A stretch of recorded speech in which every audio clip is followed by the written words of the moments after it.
Because I think in Sweden it's a very important contest. I think it's the most popular television event, isn't it? It is, yes. We come from Denmark. Oh, we are not the Swedish one. No, Sorry.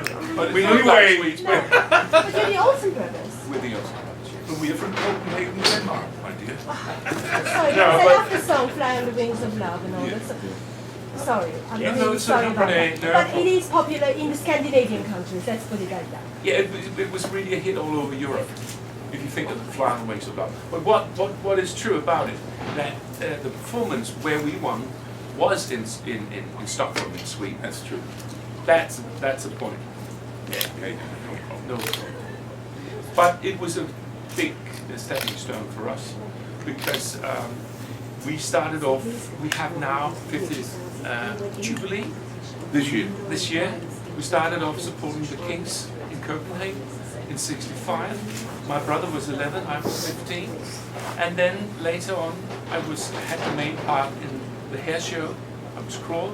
Then we were pop idols. Musical, yeah. Musical. Then we were pop idols in the beginning of the 70s.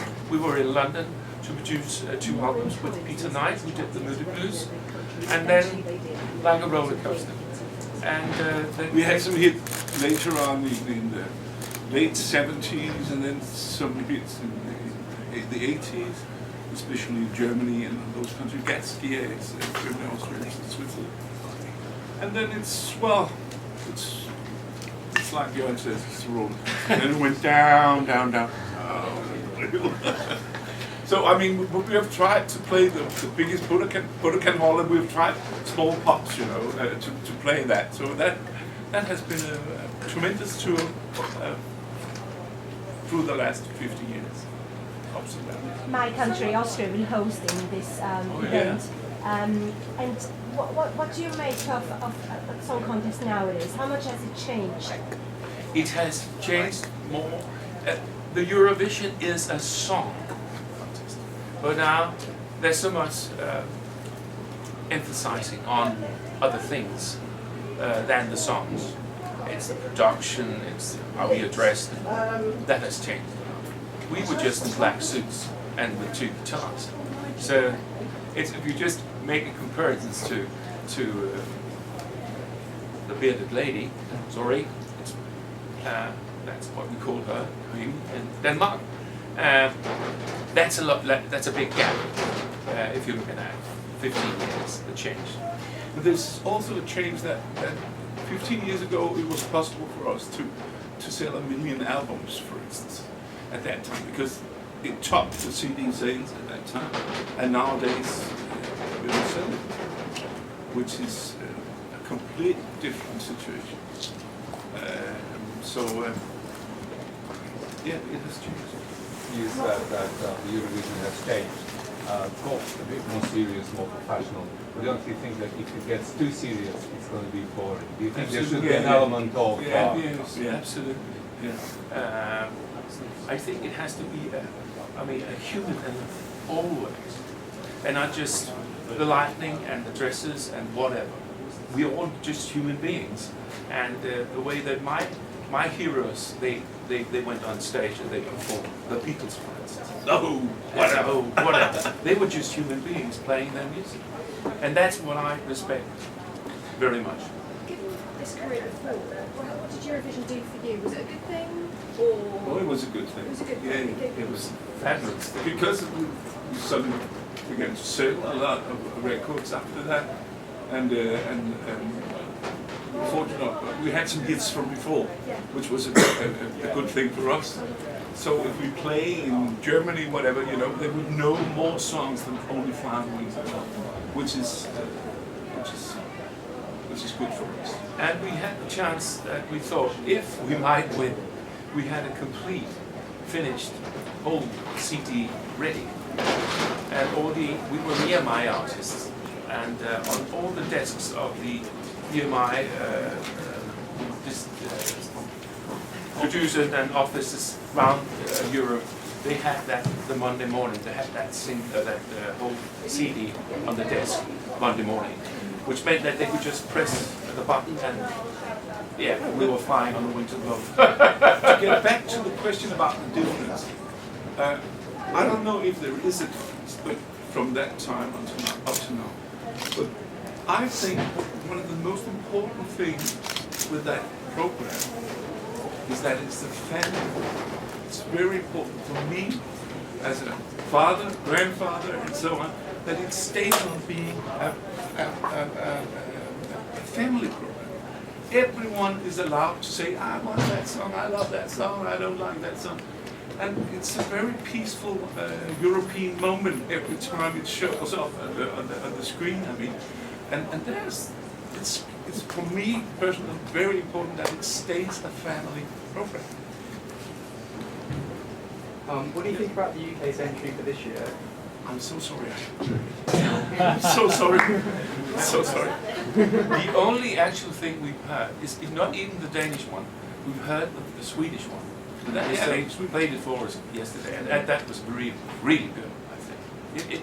But I haven't heard the others, So we have nothing to compare with. Yeah, right. Sorry. Guys, you're quite party animals. What did you get up to last night in London town? Ben. Yeah, okay, what's Yeah, the it has to be because I mean I'm 65 years old now, and it's a long day today. Yeah. We arrived here at 9:30, and I mean we finished something like 11, and this is a very, very, very important performance that we're going to do tonight. So we're going to be fresh. Well, I have had my share during life for everything that is. Yeah. So I don't drink alcohol. So, but nevertheless, I bite my tongue yesterday, and it was bleeding. It's true. So I went to the hospital at Charing Cross and was sitting there for hours because it has to stop this blood, you know. So I don't hope that anything happens today. That would be really a bad thing for us. It would look like Dracula. Yeah, so I look exactly like Maybe you Dracula. can join Lordy on stage. Yeah, we will Coming be out on. of Yeah, my- yeah, Oh, yeah, yeah, yeah. yeah. He'll be Little Lonnie, and I'll find another novel. Any last questions? You mentioned about the ground up. Your grandchildren will be watching the show. I mean, are you looking forward to it? Yeah, of course. If it's possible for them to watch, they will do. But sometimes, if we're in Germany or whatever, you're doing a television show, they wouldn't know because we can't take that in at the television back home. Some of the children can, but all of them. They do admire you. They you know what you're saying. Oh, sometimes they're a bit. Well, they're not too fond of something all the time. No. But I have a granddaughter, she's 3 years old, and every time she sees me, she says, "Where is Noah?" And that's my brother, he's called Noah, yeah. It's a nickname. So, skal vi synge en sang for dem? Do you want? Excuse my ignorance. Can I just clarify the name so that I've got the right? My name is Niels, Your names, yeah. Niels, Olsen, O-L-S-E. I'm Jørgen. This terrible Danish letter U. I have a small job for all of you, because when the great big God, he gave out different languages, the German language to the German, the English to the English, and so on. He'd only got one language left. On his left side were the Danes, on his right side, the monkeys. And the great big God did like this, and the monkeys won. I've got one more question about language then, because the rules have changed in the song contest. You can't sing in your, well, you can sing in English now, let's put it that way. Is that something of a benefit, do you think, or is it more losing the country's identity? I think it's a benefit if you come from Denmark. and there are other countries that I wouldn't like to point them out, but when I say it's a very, very big advantage that you can sing in the English language.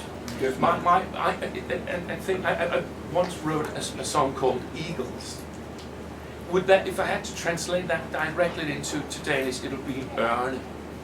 And can you hear the difference? Not very poetic. You can't hear it, it's like vomiting. Thank you all so much. Okay, Thank should you. we end up singing?